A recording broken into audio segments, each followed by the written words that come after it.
Hello students and welcome to the topic of milling. Milling is important for any produce. Basically milling is used in cereals. So milling is what?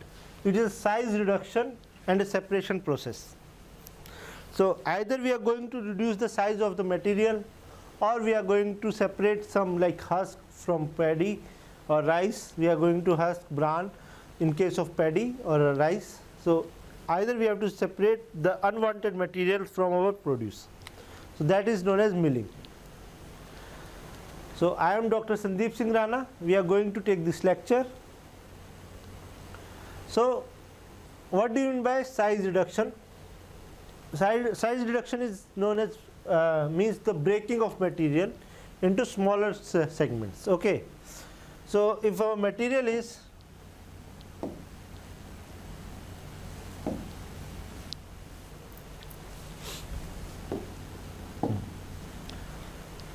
so size reduction of a material to a smaller means reducing the size to the smaller pieces, okay, or to the coarse powder, or to the powder or to the coarse particles. The alternate operation is known as comminution. Okay, comminution is the alternate name for the size reduction, which is derived from the Latin word which is known as manure, meaning less. Okay, another name for size reduction sometimes we known as grinding. So grinding, comminution, okay, or size reduction are same things, in which we reduce the size of one particles. Okay, suppose this is the size of one particle, we will break it into smaller fragment and we will get the particles of smaller diameters like this, okay, or smaller size. So reducing the larger particle into smaller pieces is the size reduction. And why we do that? We do this size reduction so that we can get the desired size, particle size. Means suppose if we are making some vegetables, what we do, we don't make whole lady finger at once, okay. We chop the lady finger into smaller pieces so that it should be palatable for us and it is easy to cook, okay. So size reduction is done to get the desirable particle size of our particle, okay, to get the desirable size of our material. The second purpose of size reduction is it will increase the surface area. So if surface area is increased, so surface area is directly can be related to the mass flow rate, okay. Q is directly proportional to the A, okay. So whenever we are processing, like we are cooking the material, if the surface area is high, then we need less time to cook the material, okay. That is another benefit of reducing the size.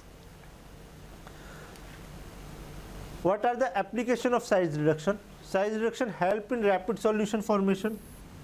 Like whenever we are mixing small cubes or small size of sugar into material, it will dissolve faster when we compare the large cubes of sugar, okay. So if the size is smaller, the solution formulation is rapid. Size reduction is also help us in extrusion of many vegetable oils, like when we are extruding any material, any oil or any juice from a fruit or a vegetable or any oil seed. What we do, first we break the material, okay, so that we can crack it and we can extract the material easily, okay. Size reduction can be help in extraction of solvents, okay, because it will increase the surface area, it is easy for solvent extraction. Then there are therapeutic effectiveness of some drugs by increasing the size reduction, okay.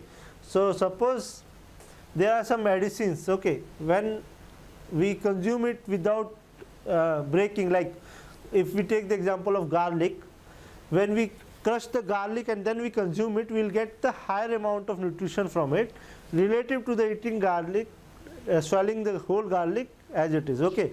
So it will size reduction sometimes increase the therapeutic effectiveness of the drugs or any material. Okay, so mixing of powder will be easy. Mixing of any two powders will be easy if the size reduction is done to those powders. Okay, and in case of suspension of material, size reduction is very much important. What are the limitations of size reduction? Those are the benefits, but what are the losses of size reduction? We know that not all the material, all the products are suitable for size reduction. Okay, there are some product which are having volatile compounds or volatile oils. So these volatile oils get lost during the operation, because size reduction operation is a heat generation operation, and we can those volatile compounds can be evaporate, or those can be eliminated from the system when we are doing size reduction. Okay, so size reduction is not suitable for all the material, and due to increased surface area, the chances of oxidation are there. Okay, or hydrolysis are there. So there are some materials or vegetables which get oxidized, like for example apple. Okay, when we cut the apple, what will happen? We will get the palatable size of apple pieces, but it will also increase the oxidation. Okay, and which will deteriorate the shelf life or quality of apples. Okay, that's why size reduction is not always beneficial. Okay, there are some limitations with size reduction. For the, like first one was the volatile oils, the material which are having volatile oils that can't be like suitable for size reduction, because volatile oils can be eliminated from the product as soon as we have reduced the size. Another one is oxidation will take place when we are cutting or breaking the material. The oxidation or hydrolysis can take place, and which will reduce the quality of the product. So what are the factors which affect the size reduction? So first factor was hardness. So hardness is a surface property of a material. Like we can find out whether material is hard or soft by touching it. Suppose this is a hard material, this is a soft material. Okay, so this is a soft material, this cloth is a soft material, this glass is a hard material. So these are the surface property. By touching the surface, we can find out whether the material is hard and the soft. Okay, but when we are doing size reduction, if the material is hard or brittle in nature, it is good for us. Okay, because after getting a certain value of force on the material, it will break easily. Okay, so it is easy to break this glass. Okay, because this is hard compared to this shirt. Okay, tear this shirt will be difficult, more difficult than tearing this glass, because this is brittle in nature and this is hard in nature. So hardness is good for size reduction. So there is a scale on which we divide a material whether it is soft or hard. The scale is known as Mohs scale, MOHS, Mohs scale. Okay, so this scale is ranges from 1 to 10. Okay, from range 1 to 10. So the material up to 3, like 1, 2, 3 are soft, and the material above 7 are hard. Okay, 1 to 3, then 3 to 7, then 7 to 10. This range is soft, this range is hard, and this is intermediate range. Okay, so then comes the toughness. First one was the hardness, then comes the toughness. So toughness is another important property. Okay, but a soft material but tough material is harder to reduce in size compared to the hard material but brittle material. Okay, toughness means how tough the material is, okay, how like toughness can be related to tearing of material, okay. A material which is hard and tough also, like stone, okay, or iron, so those materials are tough and hard materials, okay. This cloth can be hard, so it's soft as well as tough. If the fibers of clothes are designed in such a way that like the like seat covers or leather belts are tough material and hard material, okay. So if the material is tough and soft, it is difficult to break, whereas compared to the hard material and brittle material. So toughness can be reduced by treating the material with liquefied gas, example nitrogen, okay. When we are using liquid nitrogen, then the toughness can be reduced and we can shatter, make the material brittle, and we can shatter them in pieces. Then come abrasiveness. Abrasiveness particularly to those mineral origin which may limit the type of machinery that can be used in material being grinded, okay.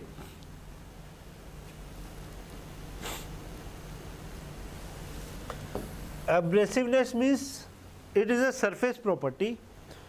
So how the material will react to the other surfaces, it is related to that abrasiveness, okay. If the material is more abrasive in nature, okay, so there are chances of more corrosion or the chances of more erosion of the material. So size reduction can be done for abrasive materials. Next come the stickiness. Stickiness means the material will stick or gum like nature, okay. So gumminess again affect the size reduction because the material will not separate easily, okay, and it will attach to the walls of the our size reduction unit. So gumminess, sticky material are difficult to handle in size reduction, so we have to go for either for complete drying or complete removal of gums in the size, okay. Then we have to lubricate the parts so that we can increase the slipness of the material, and we can achieve the size reduction. Then softening temperature. So these are generally related to the wax like substances which get when the waxy material, what will happen when the temperature increases, the material property will changes and it will start melting, okay. So again this type of material are means difficult to grind because grinding is the temperature increasing, like the temperature will increase in grinding, that's why those waxy material can't be grind properly. We need to provide some certain certain method so that the temperature of the system can be reduced and then grinding can be carried out the reduced temperatures, okay. Then comes the material structure.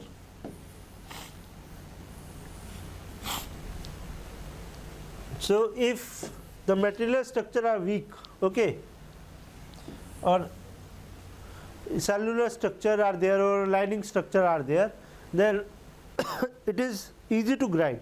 Whereas when we compare the fibrous structure, okay, any fiber material are difficult to grind. Then come the moisture content. So moisture content is another parameter for grinding of material. If the moisture is less, the material will get hard and tough. If the moisture is too low, then if the moisture is too high, then material will get sticky. So the moisture content should be in adequate range for grinding, okay. So moisture content less than 5% are suitable for grinding and more than 50% moisture suitable for wet grinding. Next comes the ratio of feed size to the product size.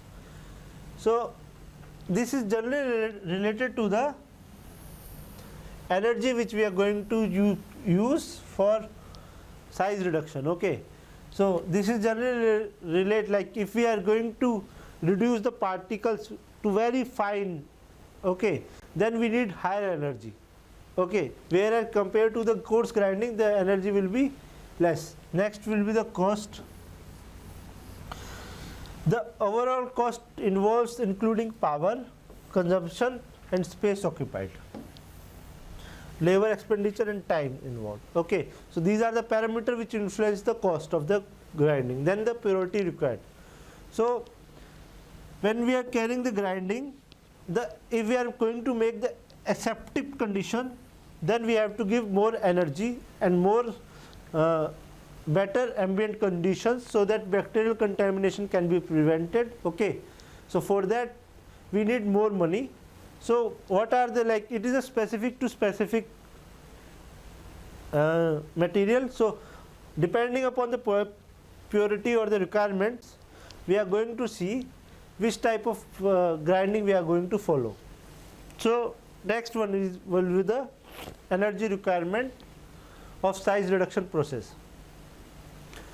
So we know that in any process, if we are grinding a material, we are only using 2% of total energy which we are going to give to the equipment. Okay, suppose our equipment is of 100 watt power. Okay, then we are only using 2 watt for actually grinding for a material.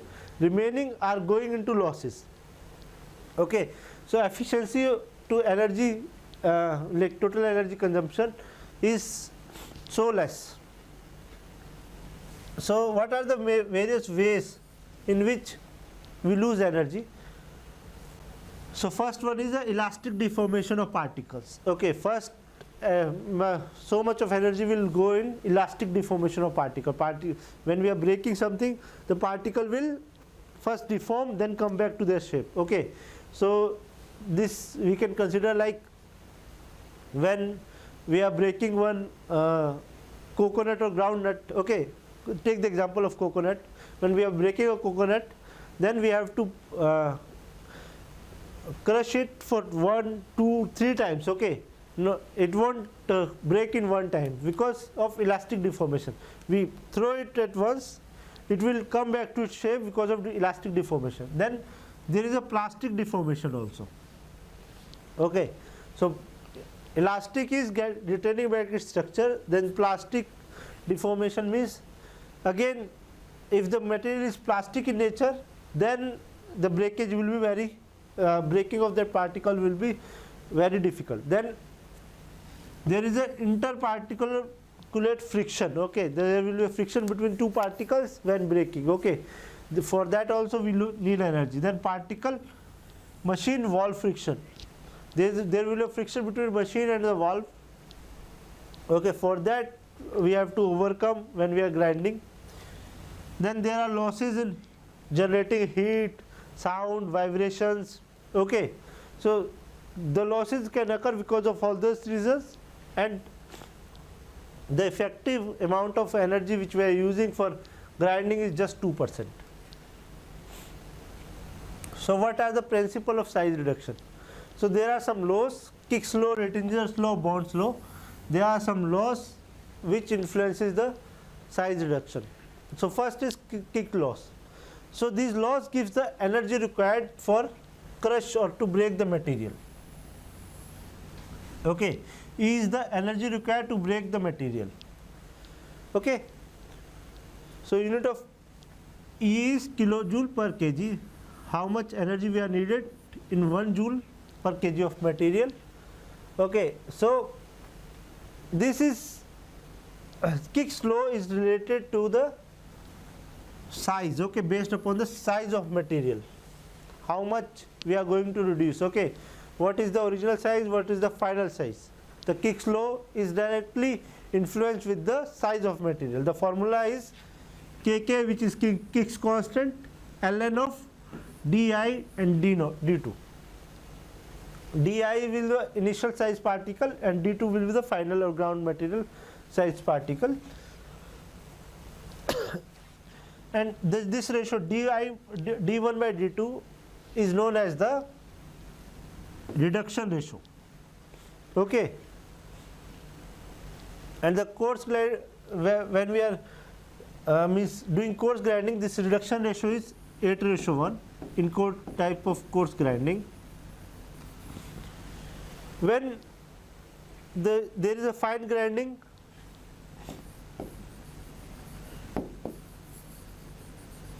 in fine grinding the reduction ratio is can be exceed 100:1.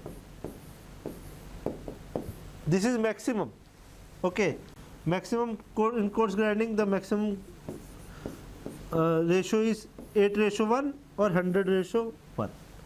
Okay, why we need this ratio we will find out in previously, but dy by d2 will be the grinding ratio. For coarse grinding the ratio is 8.1 ratio or less than that. Okay, anything more than that up to 100:1 will be fine grinding. Next principle is Rittinger's law. Kick's laws are based upon the size, whereas Rittinger's laws of the solid particle directly proportional to the increase in surface area. Okay, so Kick's law, we are seeing the size, okay, based upon the size of material changing, that was influenced with Kick's law. For Rittinger's law, he said that energy required reduction in the particle size is directly proportional to the new area generated. That's why formula is E is the energy joule per kg, Kr is a Rittinger's law constant, d2 1 by d2 minus 1 by d1, where d2 is the final size of the material, this is initial size of the material. Okay, in terms of meter. Coming to the next, that is Bond's law. So Kick's law was on the size of the part, on the surface area, new surface area created, whereas this Bond's law is proportional to the square root of volume. Okay, surface area to volume ratio.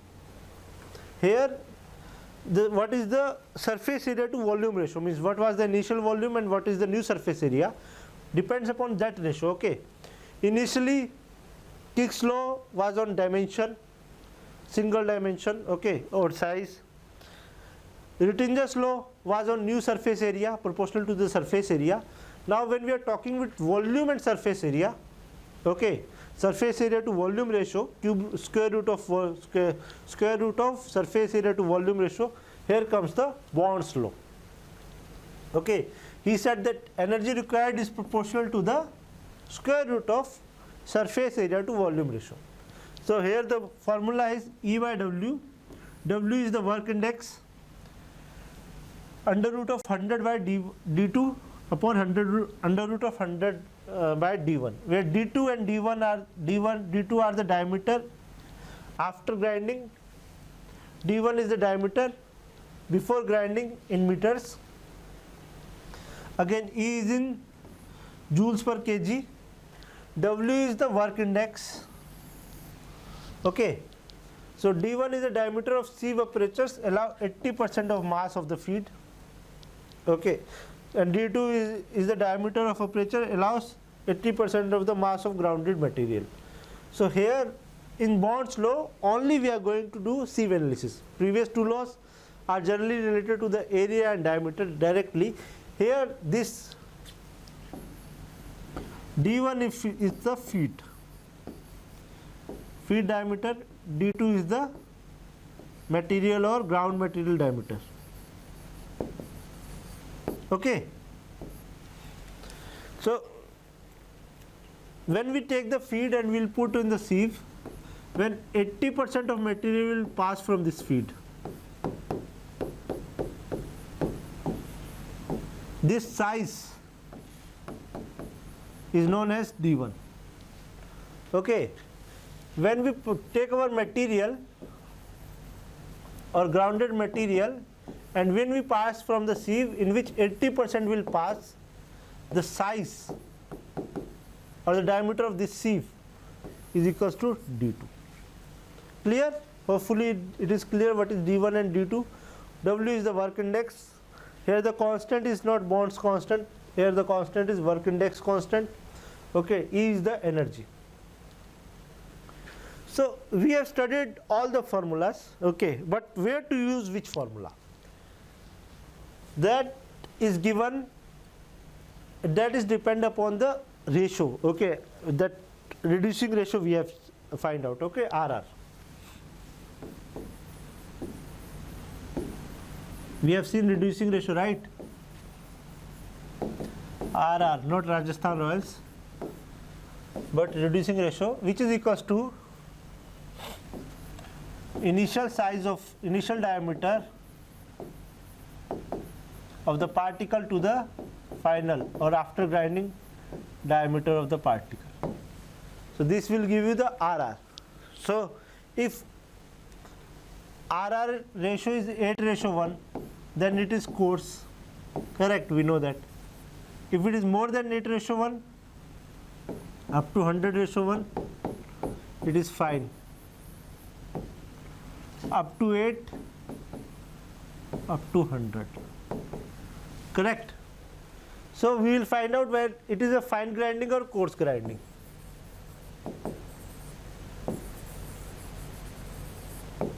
Then we use Kick's law gives the reasonable good results for coarse grinding. If it is a coarse grinding, then we use Kick's law. If it is a fine grinding, then we use Bond's law. So Rittinger's law. Fine grinding, Rittinger's law, coarse grinding, Kick's law. And if it is intermediate between them, okay, if it is like not fine grinding, not coarse grinding, in between both of them, then we use Bond's law. Clear? So these are the things when we use which formula, and the Rittinger's law and Bond's law were developed from the studies of hard material and derived from predicting the results for likely many foods also. Okay, so mostly we are going to use either Rittinger's law or Bond's law because we generally don't do coarse grinding in food materials. Clear? Next come the, what are the mechanism of size reduction? So first mechanism of size reduction is cutting. So cutting is a process in which with the help of a sharp blade we cut the material into small sizes. Next one is compression. So if this is our material,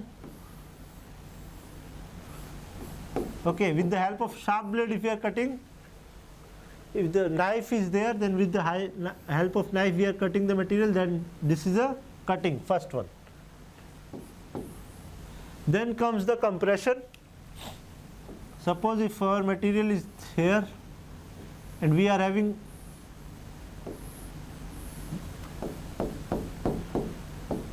butter is there, this is a butter, these are the breads, and if we are compressing it in between two breads like sandwich, that this is compression.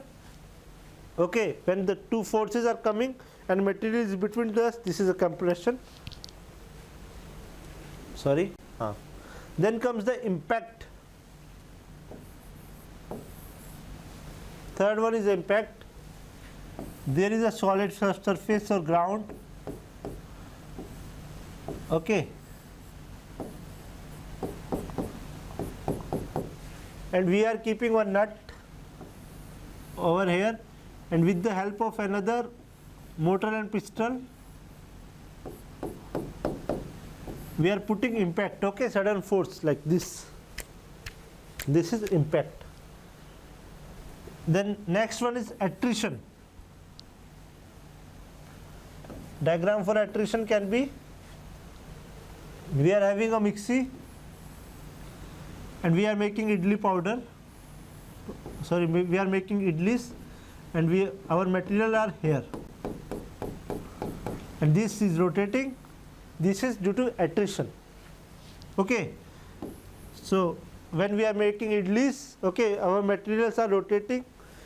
With the help of a grinder we are making, like stone grinder are there na, that is because of attrition. So these are the different methods of mechanism of size reduction. We can reduce the size either of this mechanism. Okay. Next comes to the methods of grinding. Okay, methods of size reduction. So size reduction are generally divided into two categories. Size reduction either can be manual size reduction or mechanical size reduction. Manual means on small scale size reduction can be carried out like trituration, navigation or intervention, whereas mechanical size reduction are used for large scale, which work mostly done by using a different kinds of mills and milling processes. So manual size reduction are generally like grinding like this, okay, trituration, navigation, okay, like this, or silbatta we are using, those things are known as the manual size reduction. If we are doing size reduction by the milling processes, then it will be a mechanical size reduction. What are the machines which are going to use size reduction? Before that, we will see the selection of equipment depends upon these properties. Like property of material, we will select which type of equipment we are using. Then initial size of the particle, what are the degree of size reduction is needed. Depending upon these three parameters, we will decide which equipment we will use. And what are the different equipments for food grinding? Ball mill, okay, ball mill is the mill in which the balls are there, and with the help of impact, that is breaking the material, okay, in small parts. Cutter mill, it is generally like our mixing in our homes, okay, so which is having a blade and which will cut the material in smaller parts. Hammer mill are generally used for spices material, okay, it is again work on the spices or means grinding of other chilies, turmeric, those things, okay. So it works on impact again. Roller mill or attrition mill works, so like stones will be there on that rollers, either the rollers will be there or stones will be there, and between that our material will be grinded, okay. Then comes the fluoride mill or colloidal mill, which with the help of fluid we will do collision size reduction. So these are the equipments and size reduction theory we have to understand. So hopefully you like the lecture. We will meet for the next lecture very soon. Thank you.